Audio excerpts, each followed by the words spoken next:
So without further ado, we can get started.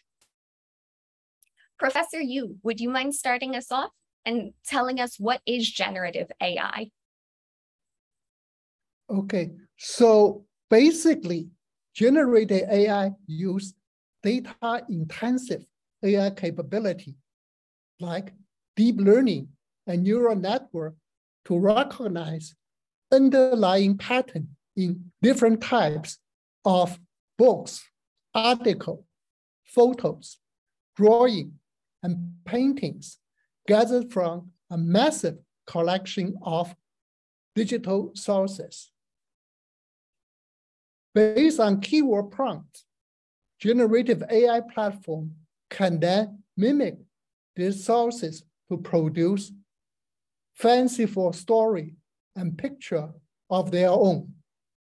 So the interesting question is that why is generative AI started to become popular now? It is because some of the recent development, for example, we have this advance on deep learning technique. And we also have availability of very high-powered GPU. And also in this big data era, we're now having massive amount of digitized data. So with the data and the algorithm and the hardware, GPU, so we are able to do this. Interesting. Okay. So it's just now that we've caught up with the ability to do this. Yes. Cool. So then before we get into any controversy, and we have plenty of controversy to address, it's worth noting that generative AI is currently hotter than ever. We even use generative AI to write the Eventbrite description for this roundtable.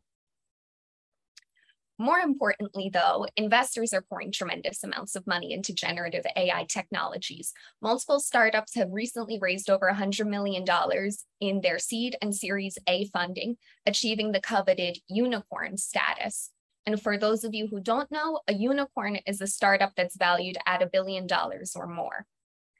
Leo, would you mind sharing with us why investors are so excited and intrigued by generative AI? What's the appeal and what are the expected returns? This is, yeah, thank you. Can you hear me? Mm-hmm. Okay, this is actually a really good question because in the recent years, right, the model size become much bigger. So the machine learning model, right, that means also the modeling technique actually increase. Our model already really good at generating patterns or mixing up the pattern that they have seen and generating into very meaningful content, okay, using some constraints. That means what? That means generative AI can help you to write, can help you to not just write text, right, but also actually do the painting, as well as actually compose music, etc. If you really look into some of the recent investment, for example, copy.ai or rigid.ai, they actually raised at least $100 million, okay, for their ventures. Reason being is because we all actually seeing the generative AI is doing an exceptionally good job in certain set of workflow. For example, rigid.ai is really good at writing go-to-market blog posts, right? Or the content for that. The content itself that actually written for that is fairly, for me as a English is my second language, right? Like when I just look at that, it's amazingly well written. Okay, just put in that way. That means it's like the AI is already good enough to, I won't call that replace human at all. I would just call that is in the auto helping the human in the co-pilot mode to actually finish some of their major daily tasks. And let's look at another example for that is if you use GitHub, right? If you are actually an engineer, and GitHub Copilot can help you to finish your code. So you just actually writing out a description of what your piece of code want to do. They will quickly actually suggest a batch of the code written to fulfill your goal the accuracy, it is like 60%, 80% correct. And this is actually largely accelerating the engineering effort as well. So far, the generative AI is not just for writing text, but also actually suggesting very delicate, complex tasks as well.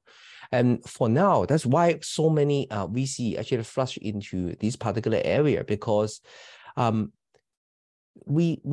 this small work actually can be replaced. First, we replace every single step or some of the step that human not terribly good at or require specialty to actually do that.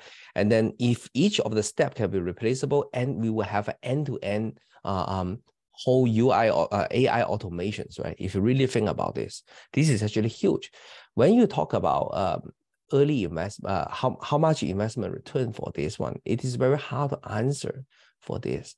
I consider like generative AI at least actually have 10 years to go in order to actually getting into really into the end-to-end mode that we talk about. But once we actually get into that, this is a multi-trillion-dollar business. Yeah, that's actually my thinking about this. That's very interesting, very helpful insight. I think we will definitely probe further on some of the points you brought up as we go.